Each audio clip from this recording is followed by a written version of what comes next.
Raízes. Olá, eu sou Deise Moura e esse é o Raízes, podcast em 4 episódios sobre temas importantes para os povos indígenas brasileiros do ponto de vista que mais interessa, o de pessoas indígenas. Segundo episódio, Comunicação, Armados para a Luta. Um dos grandes desafios dos povos indígenas no nosso país sempre foi conquistar e manter espaço para expor as pautas de interesse deles, trazer luz a temas importantes, possibilitando seu debate. Como o que chamamos de mídia tradicional não viabiliza esse espaço, já que opera em uma lógica que prioriza os lucros e uma agenda massificada, a solução encontrada por essas populações foi a criação de seus próprios meios de comunicação, se apropriando das tecnologias e criando suas narrativas. Isso é o que chamamos de etnomídia indígena, cuja prática vem crescendo nos últimos anos. E quem criou esse termo, etnomídia indígena, foi o Anapuaca Tupinambá, comunicador autodidata e fundador da Rádio Iandê, a primeira web rádio indígena do Brasil. Somos 305 povos indígenas, na época era menos, 274 línguas. Como construir mídia indígena para um quantitativo tão grande, tão poderoso, que fizesse sentido para todos, mas ao mesmo tempo ele não poderia mais seguir a ideia do conceito de mídia de massa. Isso não faz sentido quando se tem uma diversidade tão grande e você não é simplesmente uma raça, você é uma nação. Então, somos 305 nações, com formas sociais, políticas, culturais, jurídicas, econômicas, narrativas. É uma sociedade complexa. Povos indígenas são isso, são nações dentro desse negócio chamado Brasil. Se é uma nação, ele tem seus processos próprios culturais. Então, passei a ter a reflexão sobre a comunicação junto com a cultura. A Iandê completou 11 anos de existência em 2024, sem patrocínio. É um dos expoentes da etnomídia indígena no Brasil. Para o Anapuaca, é sobre protagonizar a comunicação. Em 13 de novembro de 2013, a gente bota a rádio online naquela data, a gente pega os nossos conteúdos, começa a pensar como é que seria a estrutura da própria rádio. Eu trago experiência de outras mídias para modelar, já que a gente não teria publicidade e nem apoio, a gente já não tinha mesmo, a gente acabou não tendo nesses 10 anos, então a gente podia ter o tempo que a gente quisesse. A gente podia falar do Ailton Krenak durante 3 horas, ele falar à vontade, e sem entrar uma vinheta de patrocínio, sei lá, águas de coco puri. A gente nunca precisou disso, porque a gente detinha a própria mídia, nós somos dono dela. Então a gente coloca quanto tempo a gente quiser. Então às vezes você vai ter lá 3, 4 horas de música indígena sem uma vinheta de rádio Iandê. Até porque a gente pode isso, a gente não está preso no sistema econômico da agência de publicidade, governo, nem nada. A gente tem autonomia e protagonismo. A gente fala do que quiser, para quem quiser, quando quiser. E isso é uma coisa muito relevante pensando em mídia no país. Em mídia indígena, muito mais. O Helder Rabelo, do povo Cambeba, região do Alto Solimões, no Amazonas, notou logo cedo a necessidade de os povos indígenas da região dele falarem por si próprios. Quando eu decidi fazer jornalismo, foi pelo fato das pessoas não terem informação sobre o Amazonas e a Amazônia. Hoje em dia, a gente consegue, de fato, levar informação sobre o que é ser indígena, porque sempre era algo distorcido, e eu acredito que ainda está sendo distorcido. Muita coisa tem que ser transformada através da nossa comunicação, tem que ser informada. No documentário Guerras do Brasil, Ailton Krenak, filósofo e professor, o primeiro indígena a se tornar um imortal na Academia Brasileira de Letras, olha para o entrevistador e fala: "Eu não sei por que você está me olhando com essa cara tão simpática. Nós estamos em guerra.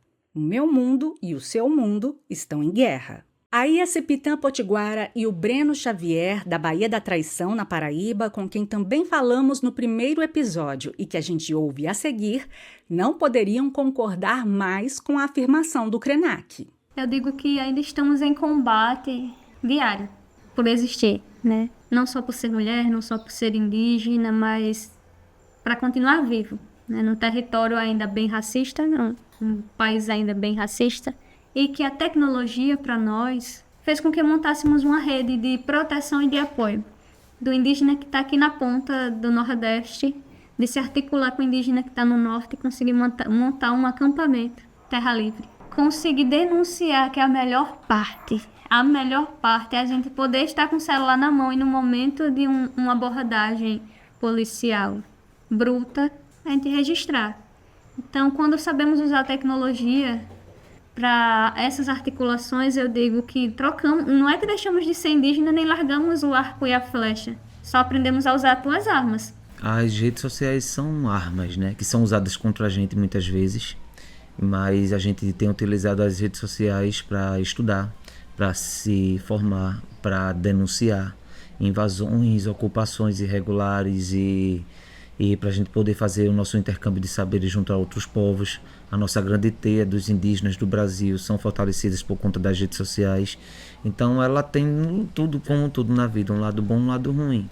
O bom é tudo isso que eu falei, o ruim é que muitas vezes, como a gente não é bem apresentado nas escolas, né? Sempre mostra aquele livro contando indígenas do século XV, século XVI. Então, quando as pessoas veem os indígenas ocupando lugares onde antes eram negados a eles, as pessoas usam as redes para deslegitimar o nosso direito ou para invisibilizar as nossas lutas.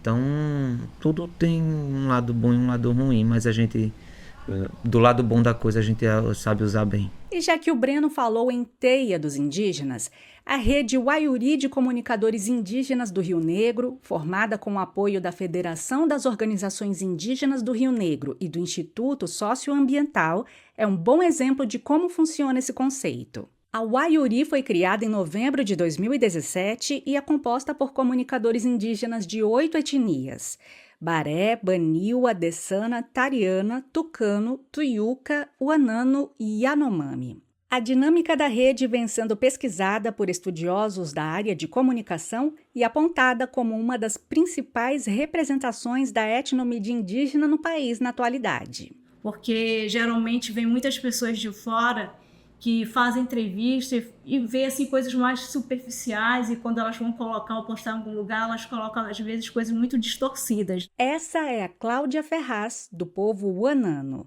Ela é uma das fundadoras e coordena a rede Waiuri. Para ela, o que mais dá sentido ao projeto é o senso de representatividade que falar pelos parentes traz. E parente é como os indígenas se referem a outros indígenas, como uma forma de simbolizar a história e ancestralidade compartilhada. É uma ligação não sanguínea que os une em torno de causas comuns. Os nossos parentes mais velhos, né, eu digo assim, os parentes mais velhos, eles falam assim, vocês são nossos jornalistas. É como, tipo assim, eles se sentissem à vontade, tipo assim, vocês nos representam, vocês que falam por nós, vocês levam as nossas vozes, tá entendendo? Então, eu acho que a rede, ela traz também essa responsabilidade muito grande, porque a gente está falando, é uma representação que leva os 23 povos, agora eles falam que tem 24. A rede Waiuri de Comunicadores Indígenas do Rio Negro desempenhou um papel essencial durante a pandemia de Covid-19. A iniciativa foi até premiada e segue expandindo seus horizontes. O que antes eram boletins sonoros e podcast, agora também é rádio web, com uma identidade própria. A gente vai se adaptando nesse mundo de tecnologia, né, do podcast, para poder também a gente trazer os elementos de acordo com a nossa realidade aqui da região, né? Então, nós também temos um perfil, uma cara para a região do Rio Negro, né? E com direito a constante inovação para nunca ficar para trás. E não é algo assim definido, é isso. A gente vai recriando, a gente vai criando. A gente vê, que isso aqui não está dando certo. Acho que os nossos parentes, se não curtiu ou se não comentou, bora mudar a estratégia. Acho que isso aí não rendeu. Bora fazer outra coisa, bora inventar, tá entendendo? No próximo episódio do Raízes, vamos falar sobre espiritualidade. Até lá! Eu sou Deise Moura e o Raízes é um dos produtos derivados da minha pesquisa de pós-doutorado no Departamento de Jornalismo e Editoração da Escola de Comunicações e Artes da Universidade de São Paulo. Eu fiz as entrevistas e assino os roteiros, A edição é de Suelaine Cris, a identidade visual de Isabelle Dantas, a Gabi Martim cuida das nossas redes sociais, a supervisão do projeto é do professor doutor Luciano Maluli e o financiamento da pesquisa é da Pró-Reitoria de Inclusão e Pertencimento. As referências e outros links importantes, como os dos perfis dos entrevistados e dos demais programas, você acessa na descrição do episódio.